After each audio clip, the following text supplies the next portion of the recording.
What up, fam? It's the Country CEO, man, on this beautiful Saturday.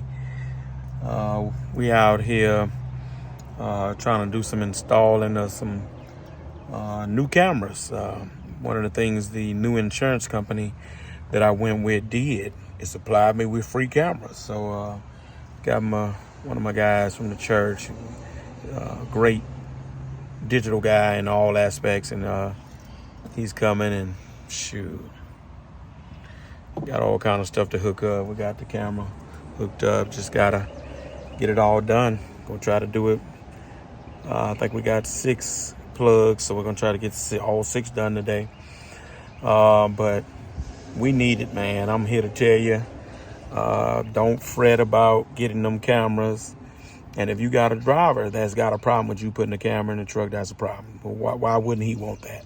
Because that protects us all. And I'm a living witness that the way people are wanting to sue, trying to sue, stopping in front of you, then getting on brakes and all this madness out here. We need as many ways as possible in this dump truck business to protect ourselves. So that's what I'm doing on this Saturday.